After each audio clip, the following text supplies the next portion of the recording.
எல்லோருக்கும் வணக்கம். தெய்வமே நீங்க யாரு, இத்தனை நாள் எங்க இருந்தீங்க, நீங்க எல்லாத்துக்கும் ஒரு இன்ஸ்பிரேஷன் அப்படின்னு சொல்ற மாதிரி ஒரு நண்பர் வந்து புதுசா 5 லட்சம் ரூபாய் போர்ட்போலியோ ஒன்று உருவாக்குறாரு. அது எப்படின்னா மியூச்சுவல் ஃபண்ட் வழியா, எஸ்ஐபி வழியா, நிஃப்டி 50 இண்டெக்ஸ்ல ஒரு 2000 மாசம், நிஃப்டி நெக்ஸ்ட் 50ல ஒரு 1000 ரூபாய், நிஃப்டி ஐடில ஒரு 1000 அப்படின்ற மாதிரி சில மியூச்சுவல் ஃபண்டுகள்ல நீட்டா பிளான் பண்ணி 5 லட்சம் ரூபாய் போர்ட்போலியோக்கு புது கணக்கு தொடங்கி இருக்காப்ல. ஒருவேளை எலெக்ஷன் ரிசல்ட்னால ஷேர் மார்க்கெட்டுக்கு தேவையில்லாத ஒரு ரிசல்ட் வருது அப்படின்னு ஷேர் மார்க்கெட் கிராஷ் ஆனாலும் நான் அப்போ போய் மறுபடியும் பல்காக வாங்குவேன். ஆக மொத்தம் 2030 நான் இந்த சேவிங்ஸ் என்ன ஆச்சுன்னு நான் பார்ப்பேன் அப்படின்ற மாதிரி எல்லாத்துக்கும் ஒரு சேமிக்கணும் அப்படின்றதுக்கு ஒரு மோட்டிவேஷனல் ஃபேக்டரா இன்னைக்கு இவர் இருக்காரு. ஷேர் மார்க்கெட்டை பொறுத்த வரைக்கும் நான் 4 தடவை பணம் போடுறதுக்கு ரெடி.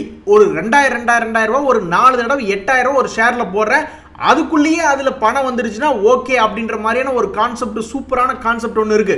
ஒரு நண்பர் கேட்கிறாரு 200 days 150 20 days மூவிங் ஆவரேஜ்னா என்ன அப்படின்ற மாதிரி கேட்கறாப்ல.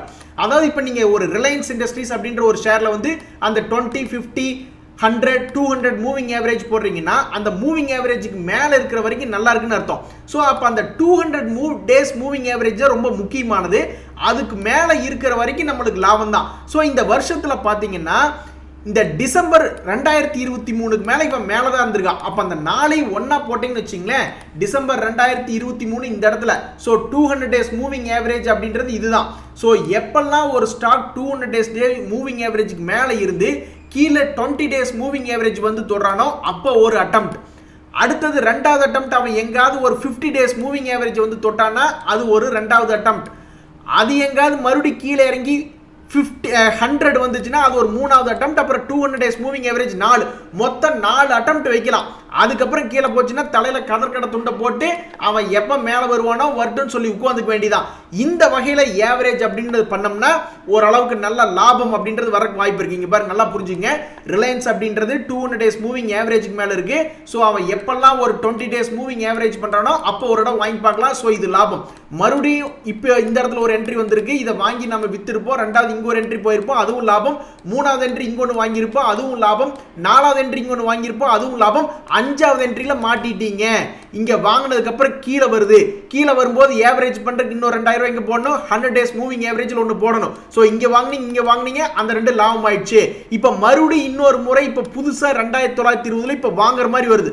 வாங்கி கீழே வந்ததுன்னா மறுபடியும் இந்த இடத்துல ஒரு ஆவரேஜ், மறுபடியும் கீழே வந்ததுன்னா இங்க ஒரு ஆவரேஜ், இதுக்கு மேல போச்சுன்னா தலையில துண்டு போட்டு கம்முனுக்கு வந்து வாட்ச் பண்ணணும். அந்த மாதிரியான ஒரு கான்செப்ட் தான் நம்மளுடைய நண்பர் கேட்கிற 200 days 150 20 days அப்படின்னு போட்டு பாக்குறது. இது ஒரு அருமையான மெத்தட். ஆனா இதை பண்றதுக்கு யார்கிட்டயுமே பொறுமை இருக்காது. நீங்க ரிலையன்ஸுக்கு பதிலாக வேற ஏதாவது ஒரு ஷேரை கூட போட்டு பாருங்க. SGAVN ஒரு வால்டிலிட்டியான ஸ்டாக் 2023ல இருந்து பார்ப்போமே. 2023ல ஒரு தடவை 200 days மூவிங் ஆவரேஜுக்கு மேல ஒரு இடம் வந்திருக்கான் 2023ல. சரி, அப்ப இருந்து நீங்க கணக்கு வச்சுக்கிட்டே வந்தீங்கன்னா இந்த இடத்துல ஒரே ஒரு என்ட்ரி வாங்கியிருப்பீங்க, அதை லாபத்தில் வச்சு வித்திருப்பீங்க. அப்புறம் சும்மா உட்காந்துட்டே இருப்பீங்க, என்ட்ரியே வரல. நீங்க 42 ரூபாய்க்கு வாங்கி 45 ரூபாய் இல்லைன்னா ஒரு 50 ரூபாய்க்கு இது வித்திருப்பீங்க. அவன் என்னடா மேல 60 ரூபாய் வரைக்கும் வந்துட்டான். ஸோ இந்த இடத்துல ஒரு என்ட்ரி அவனு லாபம், இந்த இடத்துல ஒரு என்ட்ரி அவனு லாபம், இந்த இடத்துல ஒரு என்ட்ரி அவனு லாபம். எத்தனைக்கு 20 days மூவிங் ஆவரேஜ்லயே. அந்த 20 days மூவிங் ஆவரேஜ்ல மறுபடியும் அவன் என்ன பண்ணிருக்கான், மறுபடியும் இந்த இடத்துல ஒரு என்ட்ரி கொடுத்துருக்கான், அதுவும் லாபம். இந்த இடத்துல ஒரு என்ட்ரி கொடுத்துருக்கா, அப்புறம் மறுபடியும் கீழே போய் ஆவரேஜ் பண்ண வச்சிருக்கான், எல்லாம் லாபம். மறுபடியும் என்ன இருக்கு, மறுபடியும் மார்க்கெட் வந்து உச்சத்துக்கே போயிட்டான். எங்க 170 போயிட்டான். 170 போயிட்டு ஹெவி ஃபால். அப்ப இங்க ஒரு இடத்துல என்ட்ரி வாங்கியிருக்கும், அப்ப இந்த இடத்துல ஒரு என்ட்ரி வாங்கியிருக்கும். இந்த அதுக்கப்புறம் வந்து என்ன ஆயிருக்கும், மறுபடியும் இங்கே ஒரு என்ட்ரி வாங்கியிருக்கும். இப்போ இந்த 3 என்ட்ரி சேர்ந்து இந்த இடத்துல லாபத்துக்கு செல்லிங் ஆயிருக்கும். இது ஒரு நல்ல மெத்தட் தான். எப்ப அப்படின்னா 8000 ரூபாய் நம்ம கிட்ட பணம் இருக்கு, அதை 4ஆ பிரிச்சு வச்சுக்கிட்டு 2000 ரூபாய் போடுறோம். 4மே போய் லாக் ஆயிடுச்சுன்னா அந்த ஷேரை பத்தி மறந்துடுறோம். அவ்வளவுதான். அந்த 8000 பணம் எப்ப மேல வருதோ அப்ப எடுத்துக்கலாம் அப்படின்றதுக்கு இது ஒரு அருமையான ஸ்ட்ராட்டஜி. ஆனா இது ஒவ்வொன்றா பேன் பார்த்து எடுக்கணும். ரொம்பவுமே லேபர், அதாவது லெபோரியஸ் அப்படின்னு சொல்லுவாங்க. ரொம்பவுமே இது வேலை அதிகமாக வாங்கும், ஆனா பணம் கொடுக்கும். ஒன்ஸ் அது கீழே போயிடுச்சுன்னா அப்புறம் அது லாக் ஆகி வந்திருக்கும். ஸோ நல்ல ஷேர்கள்ல இது நல்லா ஒர்க் அவுட் ஆகும். யோ யார் காந்திமதின்னு ஃபோனில் ரெக்கார்ட் பண்ணி வச்சிருக்கேன் அப்படின்னு வீட்டம்மா கேட்டால் அது யாருன்னே எனக்கு தெரியாதேம்மா அப்படின்ற மாதிரி தான். ஷேர் மார்க்கெட்டில் பட்டர்ஃப்ளை அப்படின்னு ஒரு கம்பெனி இருந்தது. கொரோனா பீரியடில் நல்லா தான் இருந்தா. ஆனால் இப்போ என்னடான்னா கொரோனா பீரியடுக்கு அப்புறம் நல்லா மேலே ஏறி மறுபடியும் கொரோனா பீரியடில் என்ன ரேட் இருந்தோ அதுக்கே வந்துருச்சு அப்படின்றாங்க. ஷேர் மார்க்கெட்டில் இது போன்ற ஷேர்களை எல்லாம் மறந்துடுவாங்க. அந்த செக்டரில் எது ஃபோக்கஸில் இருக்கோ அந்த ஷேரை தான் தொடர்ந்து மேல் நோக்கி ஏற்றிக்கிட்டே இருப்பாங்க. நேற்று பெய்த மழையில இன்னைக்கு முளைத்த காளான்களை ஷேர் மார்க்கெட் அப்பப்போ மறந்துடும். அந்த சமயத்துக்கு யூஸ் பண்ணிட்டு அப்புறம் அந்த குரூப் அதை விட்டுட்டு வேற எங்காவது போயிடும். ஸோ இந்த பட்டர்ஃப்ளை காந்திமதி 1800 ரூபாய் இருந்து இப்போ 853 ரூபா வந்திருக்கு. டெக்னிக்கலாகவும் இதில் எதுவும் மொமெண்டம் இல்லை. மறுபடியும் 1000 ரூபாய் தாண்டினா தான் இப்போதைக்கு இதை பற்றி எல்லாரும் நினைச்சு பார்ப்பாங்க. அடடா, இங்க பாருங்க, ஒரு நண்பர் சூப்பரான ஒரு வார்த்தையை சொல்றாரு. நம்ம பணத்தை போடும்பொழுது கொஞ்சம் கொஞ்சமா பிளான் பண்ணி சிஸ்டமேட்டிக் இன்வெஸ்ட்மெண்ட் பிளான் அப்படின்ற மாதிரி நம்ம பணத்தை ரெகுலரா போட்டுக்கிட்டே வர்றோம். ஸோ அந்த சமயத்தில் நம்மளுக்கு லாபம் வரும்பொழுது நம்ம சிஸ்டமேட்டிக்காக அதை வித்ட்ராவல் பண்ணோம். இப்போ நம்ம 1 கோடி சேர்த்துட்டோம்னா 1 கோடிக்கு டக்குன்னு லாபத்தை புக் பண்ணிட்டு வெளியே வந்துடக்கூடாது. மார்க்கெட்டை பொறுத்து பிளே பண்ணும் அப்படின்ற மாதிரி சொல்றாப்ல. இங்க பாருங்க, 15 லட்ச ரூபாய்க்கு வித்துட்டு வந்துட்டாப்ல நம்ம நண்பர் 2023ல. இப்ப 2024ல கணக்கெடுத்து பார்த்தோம்னா அந்த 15 லட்ச ரூபாய்க்கு வித்ததனுடைய மதிப்பு 1 கோடிக்கு மேல. அப்ப இவர் வந்து கொஞ்சம் லம்சமா 15 லட்ச ரூபாயும் ப்ராஃபிட் புக் பண்ணாம கொஞ்சமா ஒவ்வொரு லட்சமா கழட்டி விட்டே வந்திருந்தாருன்னா கடைசிக்கு 15 லட்ச ரூபாய்க்கு வித்தது கடைசிக்கு ஒரு 40-50 லட்ச ரூபாய்க்கே வித்து விட்டு இருந்திருக்கலாம். ஸோ என்னைக்குமே நம்ம இது வந்து பெரிய ஆளுகளுக்கு, அதாவது லட்சக்கணக்கில் என்டர் ஆகும் பொழுது நம்ம 2000 ரூபா 3000 என்டர் பண்றோம். அப்ப 500 கழட்டி விட்டோம்னா நம்மளுக்கு சார்ஜஸே அதிகமாயிடும். ஆஹா, 3 கேள்விகள். அந்த 3 கேள்விக்கும் இன்ஸ்பிரேஷனா ஒரு முன்னோடியா இருக்கக்கூடியது யாருன்னா இந்த எஸ்ஐபி போட்டவர் தான். ஃபர்ஸ்ட் இந்த வீடியோ ஸ்டார்டிங்ல பேசணுமே அவர் தான். ஒரு நண்பர் என்ன சொல்றாரு, அவருடைய மகன் 20 வயசாச்சு அவருக்கு வந்து எந்த மாதிரி இன்வெஸ்ட்மெண்ட் பண்ணலாம் அப்படின்ற மாதிரி யோசிச்சுட்டு இருக்காப்ல. நீங்க 3 பேருமே உங்களோட இன்வெஸ்ட்மெண்ட் அட்வைசரை கான்டாக்ட் பண்ணி எப்படி முடிவு எடுக்கணும் அப்படின்றது நீங்க தான் சொந்தமா முடிவு எடுக்கணும். பட் பொதுவா ஜென்ரலா யார் எப்படி பிளான் பண்ணுவாங்க அப்படின்னா, ஃபர்ஸ்ட் உங்களுடைய பட்ஜெட் என்ன, மாசம் எவ்வளவு அவரால் மிச்சம் முடிக்க முடியும். இப்போ உங்க சன்னுனால எதுவும் மிச்சம் முடிக்க முடியல, ஆனா அவருக்காக நீங்க பணம் போடுற மாதிரி இருக்கும். அதுக்கப்புறம் அவர் ஜாயின் பண்ற மாதிரி இருந்தா அப்ப நம்ம இப்போ ஒரு அமௌண்ட் வச்சு ஸ்டார்ட் பண்ணி அதுக்கப்புறம் கூட இன்க்ரீஸ் பண்ணிக்கலாம். ஸோ பட்ஜெட் ஃபர்ஸ்ட் வேணும். அதுக்கப்புறம் இன்வெஸ்ட்மெண்ட் அப்ஜெக்டிவ் அப்படின்றது வேணும். இப்போ அவருக்கு 20 வயசு ஆச்சா, அதே மாதிரி இவருடைய பெண் குழந்தைக்கு இப்போ ஆல்மோஸ்ட் 18 மாசம் ஆகுதா அப்படின்னா அப்ப நம்ம எவ்வளவு தூரம் நம்மளால இன்வெஸ்ட்மெண்ட் பண்ண முடியும். ஒரு 30 வருஷம் இன்வெஸ்ட்மெண்ட் பண்ண முடியுமா, 50 வருஷம், ஒரு 50 வருஷம் இன்வெஸ்ட்மெண்ட் பண்ண முடியுமா அப்படின்ற மாதிரி அந்த இன்வெஸ்ட்மெண்ட் அப்ஜெக்டிவ் பிளஸ் எதுக்கு இன்வெஸ்ட்மெண்ட் பண்றோம், அந்த இன்வெஸ்ட்மெண்ட் அப்ஜெக்டிவ் போக எவ்வளவு அமௌண்ட், எவ்வளவு கார்பஸ் நம்ம எவ்வளவு டார்கெட் பண்றோம், 1 கோடியா 5 கோடியா 10 கோடியா 30 வருஷம் கழிச்சு அப்படின்றது நம்மளுக்கு வேணும். அதே மாதிரி இவங்களுடைய ரிஸ்க் ப்ரொஃபைலும் பார்க்கணும். ரிஸ்க் ப்ரொஃபைல்லாம் இப்பதான் உங்களுக்கு ஏஜ் கம்மி அப்படிங்கும்போது ரிஸ்க் அதிகமாக எடுக்கக்கூடிய வாய்ப்பு அப்படின்றது இருக்கு. ஒரு உதாரணத்துக்கு இப்போ இந்த பராக் பரிக் ஃபிளெக்ஸ் கேப் ஃபண்ட் அப்படின்றது வந்து சூட்டபிளா இருக்குன்னு வச்சுங்களேன். ஏன்னா யங் ஜென்ரேஷன் இப்பதான் ஆரம்பிக்கிறாங்கன்னா இந்த ஃபிளெக்ஸ் கேப் ஒருவேளை சூட்டா இருக்குமா அப்படின்ற மாதிரி நம்ம எடுத்துக்குவோம்.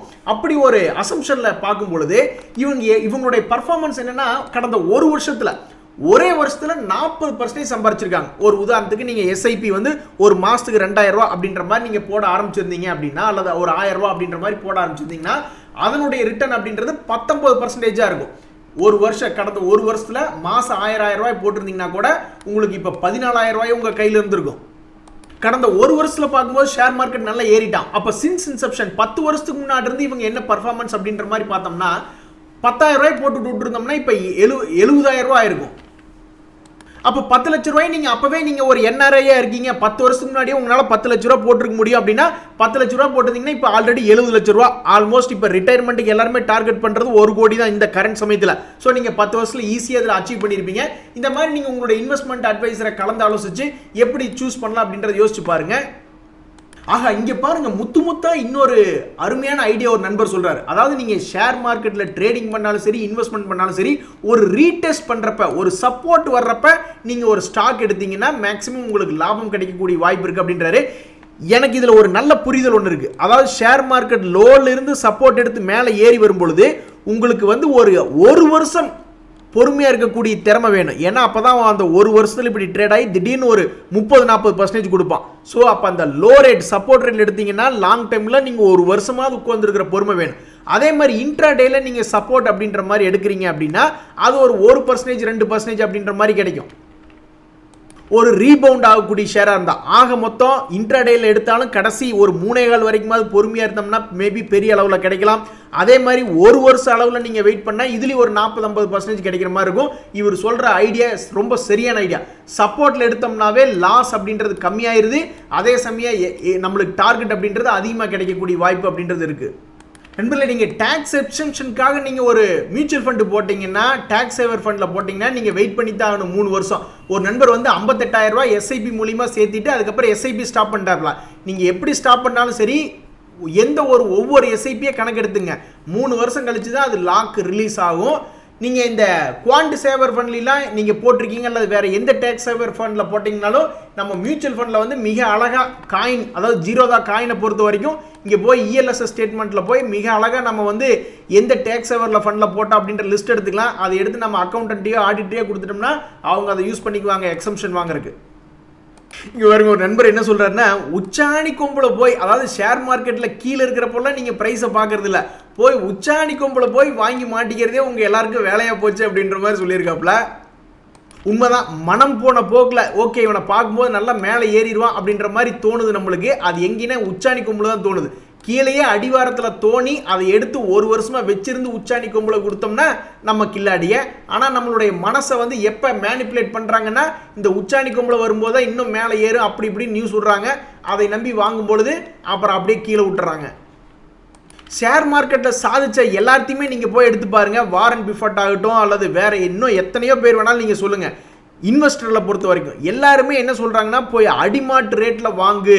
அப்போ வாங்குறது மட்டும் இல்லை, நீ ஒரு 4-5 வருஷம் அல்லது hold that god damn share அப்படின்ற மாதிரி நீ ரொம்ப லாங் டைமுக்கு வச்சிரு, அப்போ தான் நீ எங்களை மாதிரி பெரிய ஆளாகும் அப்படின்னு சொல்கிறாங்க.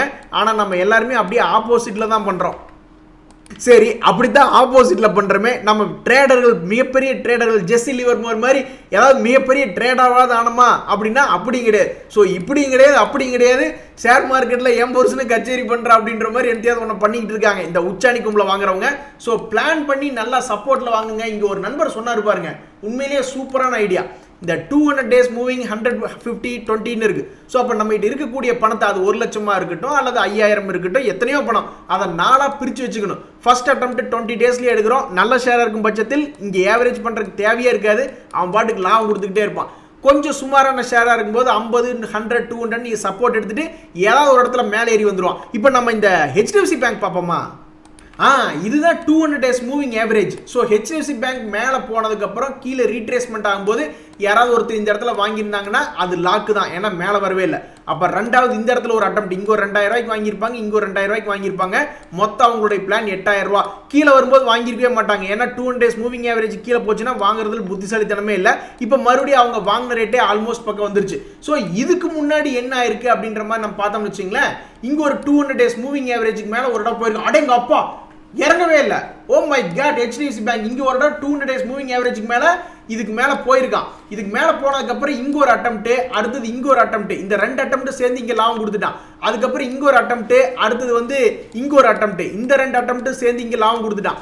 மறுபடியும் இதுக்கு வந்து எங்க அட்டெம்ப்ட் வருது, இங்கே ஒரு அட்டெம்ப்ட் வந்திருக்கு, அதுக்கப்புறம் இங்கே ஒரு அட்டெம்ப்ட் வந்திருக்கு, இந்த 2 அட்டெம்ப்ட் சேர்த்து லாபம் கொடுத்துட்டான். பார்த்தீங்களா, ஒரு நல்ல ஷேராக இருக்கும் பட்சத்தில் லாபம் கொடுத்துக்கிட்டே தான் இருப்பான். ஸோ இது ஒரு நல்ல ஐடியா. யாருமே போய் நீ உச்சாணி கும்பலில் தயவு செய்து வாங்காதீங்க.